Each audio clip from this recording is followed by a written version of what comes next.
Mes chères ambassadrices, bonjour, bonsoir, j'espère que ça va bien de ton côté. Je voudrais aborder une vidéo qui va parler à nouveau de la peur. Alors je ne le fais pas exprès, hein, simplement il y a des notions importantes à savoir et je vais simplement aborder cette discussion sous un angle différent. Mais avant, je voudrais te poser une question. Sais-tu vraiment ce que tu ferais de ta vie si tu savais comment gérer ta peur? Alors pourquoi une telle question? Parce que tout simplement, la peur a toujours fait partie de la vie de l'homme depuis qu'on est imparfait sur cette terre. La peur est en fait antagoniste. Elle permet de survivre et en même temps, elle t'empêche de vivre. C'est complètement paradoxal, mais pourtant c'est bien vrai. Je vais commencer par le côté survie. Avant que nous soyons dans un monde civilisé, connecté, digitalisé, très moderne, très matérialiste, avant qu'on en arrive à ça, l'homme vivait avec des peaux de bêtes sur son corps, il vivait dans la forêt, dans des grottes, il se chauffait avec du silex, du bois, etc. etc. Et pour se nourrir, il avait compris qu'il avait intérêt à aller chasser, ramener du gibier, mais pour cela, c'était dangereux de sortir hors de sa maison.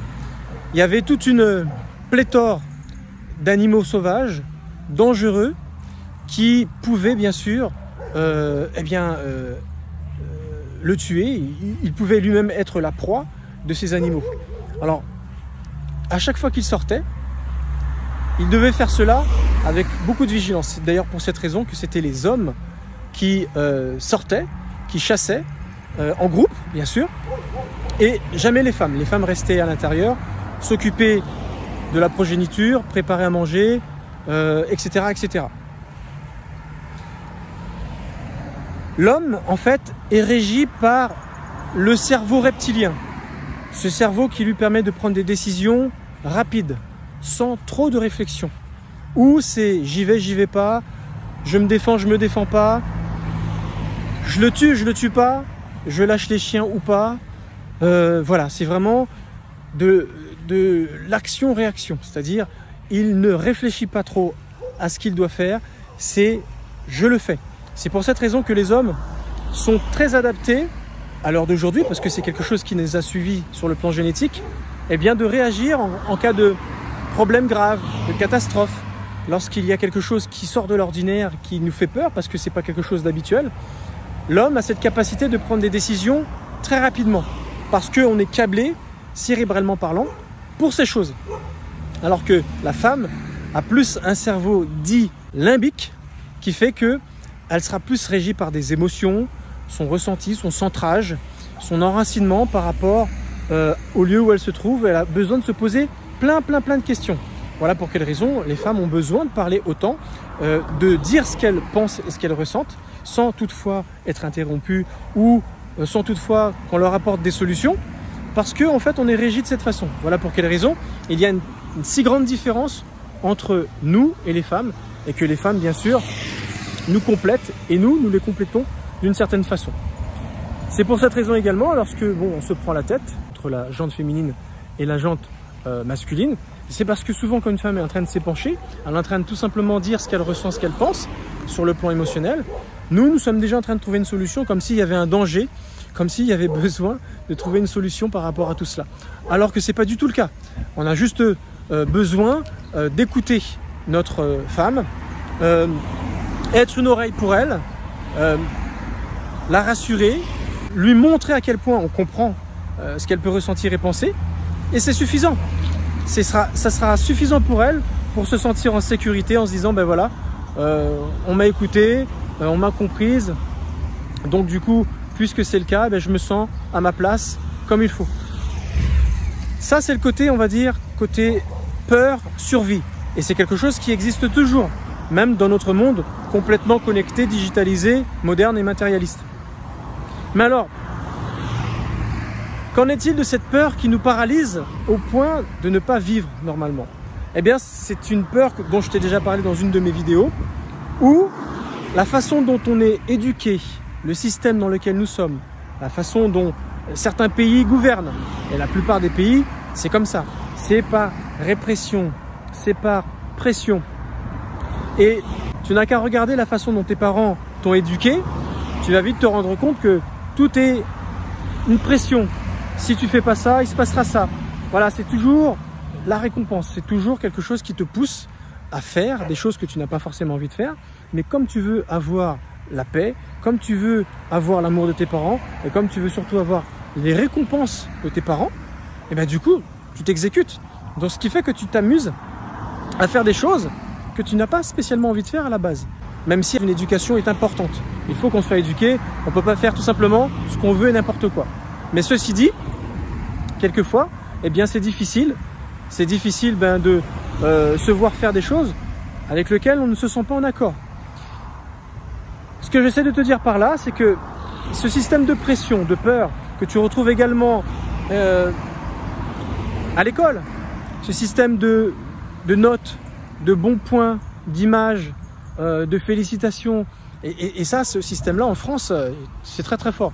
Heureusement, il y a certains voisins comme les Finlandais, les Allemands, ils ont compris que c'était pas du tout une bonne façon d'éduquer les enfants, parce que souvent, ben voilà, ça crée, on va dire, des scissions, de la différence, de l'élitisme parmi nous, et c'est comme ça qu'on a tendance à se croire au-dessus des autres, se juger, à être arriviste dans un monde matérialiste, et c'est pour ça qu'on vit de cette façon. Donc, étant éduqué de cette façon depuis la tendre enfance, de génération en génération, eh bien, l'État s'en sert effectivement contre nous lorsqu'ils veulent nous faire faire ce qu'on n'a pas forcément envie de faire. Et on le retrouve exactement en ce moment avec la pandémie de cette crise, en forçant la population à aller faire des choses qu'elle n'a pas envie, alors qu'elle a peut-être des bonnes raisons de ne pas le faire. Et si on ne le fait pas, eh bien, on est jugé, on est rabaissé, on est considéré n'étant plus un citoyen. Tu vois, hein, toutes ces choses qui se sont faites autour de cette vaccination, c'est impressionnant. Eh bien, sache une chose, c'est qu'il y en a certains qui vont de suite faire ce qu'on leur demande, et d'autres qui vont résister parce que ils auront des bonnes raisons. On n'est pas là pour parler des pros ceci et des pros cela, hein. Chacun fait comme il veut. Mais mon but, c'est simplement de te dire qu'on est tous différents par rapport à des questions de pression où on nous impose un choix. Et c'est pour cette raison que je te dis que la peur, cette peur dont je te parle là, elle est complètement régie par, en fait, le fait de ne pas être aligné avec tes propres valeurs, avec ce avec quoi tu te sens vraiment en accord. C'est ce qui fait d'ailleurs, pour le coup, eh bien que tu as du mal à obéir et que tu as du mal à réagir face à la pression. Certains vont plier parce que cette peur vont tout de suite les tétaniser, vont les saisir, et d'autres vont résister, vont pas être d'accord, vont vouloir tout simplement faire autrement, et ils feront. Il y a une chose qu'il faut savoir qui est toute simple. Si jamais tu es un premier de la classe, tu as fait les grandes écoles, tu es hyper diplômé, très diplômé, tu as fait des grandes écoles, que ce soit nationales, internationales, et que tu as les meilleurs des diplômes pour être embauché dans les plus grandes boîtes ou travailler pour l'État, parce que finalement tu te rends compte que tu es la crème de la crème. Sache une chose, c'est que ça a été démontré, c'est pas moi qui le dis, tu es une personne qui est simplement quelqu'un qui a une bonne mémoire, qui est capable de restituer tout ce que tes professeurs ont pu t'apprendre au fil de ces années. Et tu as des capacités de mémoire, tu as des capacités d'analyse qui sont impressionnantes, louables, et c'est tout à ton honneur, bien sûr. Et tant mieux que tu puisses, bien sûr, être comme ça, parce que grâce à cela, eh bien, y a des gens qui font avancer les choses, et c'est très très bien. Le but, c'est simplement de te dire que c'est pas ça qui fait d'une personne une personne intelligente. Parce que quelqu'un qui est intelligent, c'est quelqu'un qui, lorsqu'on commence à lui dire il faut faire ci, il faut apprendre comme ça, il faut restituer comme ci. Si tu veux avoir ton diplôme, attention, si tu n'as pas ton diplôme, tu ne pourras pas faire ci et faire ça. Tu vois, tout ce système de répression, de pression, de chantage. Si les autres qui ne sont pas premiers de la classe, qui au contraire suivent une voie détournée, mais vont faire véritablement ce qu'ils aiment, ce pourquoi ils sont faits, qui correspond à leurs valeurs, ben tu penses bien que le système de peur n'a pas fonctionné sur eux. Tu te rends compte que ça ne les a pas empêchés de devenir quelqu'un et gagner honorablement leur vie et être bien dans leur basket. Alors ils n'auront peut-être pas ton diplôme, si jamais tu es cette personne que je t'ai décrit juste avant, mais ils auront peut-être créé leur propre entreprise avec leur propre intelligence, avec leurs propres mains, en se lançant, en n'ayant passé aucun diplôme honorifique qui est joli sur le mur, placardé, mais qui en réalité est juste là pour faire de la différence entre les uns et les autres, mais que tu ne vas pas forcément utiliser pour faire avancer ton entreprise, ou si ce n'est,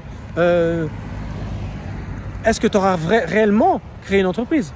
Parce que souvent, quand tu es un bon diplômé, un bon diplomate, tu es quelqu'un qui est plus utilisé pour travailler, pour faire avancer les intérêts d'autres personnes.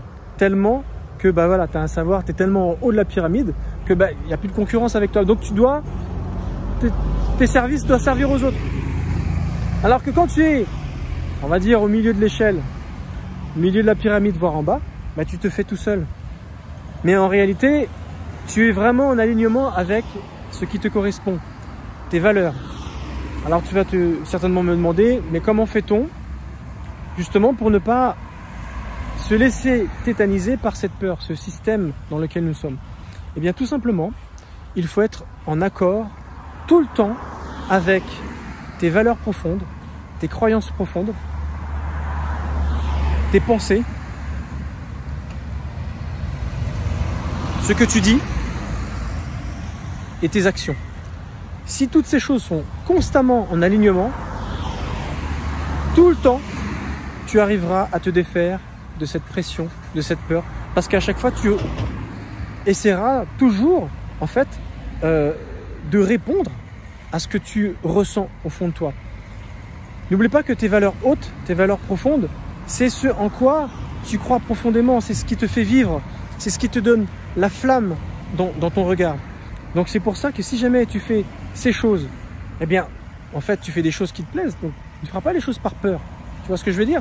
Et si quelqu'un vient te dire, mais non, faut pas faire comme si, sache une chose, qu'à chaque fois quelque chose de nouveau est arrivé dans le monde, on l'a toujours jugé inutile, qu'il ne fallait pas créer, et finalement, plus tard, c'est devenu quelque chose de nécessaire.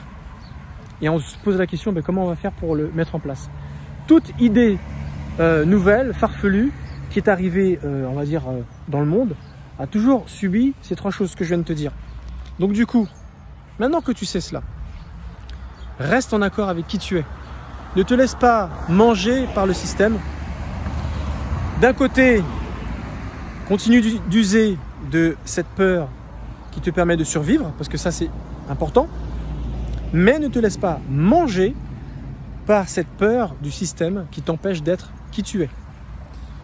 Défends toujours tes valeurs profondes, tes croyances profondes, tes pensées qui correspondent bien sûr à ce que tu as de plus profond, tes valeurs profondes. Tes paroles, ne trahis pas tes paroles. Et chacune de tes paroles, mets-les en action. Si jamais tu fais cela, tu arriveras à lutter contre les paroles, les mauvaises paroles d'un pervers narcissique qui a tendance à te manipuler, qui a tendance justement à faire comme le système que je t'ai décrit, dans lequel nous vivons, à toujours essayer de te rabaisser, te mettre dans un système de peur pour t'empêcher d'être qui tu es et avoir toutes ces belles qualités que tu peux donner aux autres et te faire vivre au travers de tout ce don humain que tu donnes à ces personnes. Voilà ce que j'avais à te dire par rapport à cette vidéo. N'hésite pas à liker, me dire ce que tu penses de mes thèmes et surtout, reste en accord avec toi-même. Je te dis à très bientôt sur une prochaine vidéo. Ciao.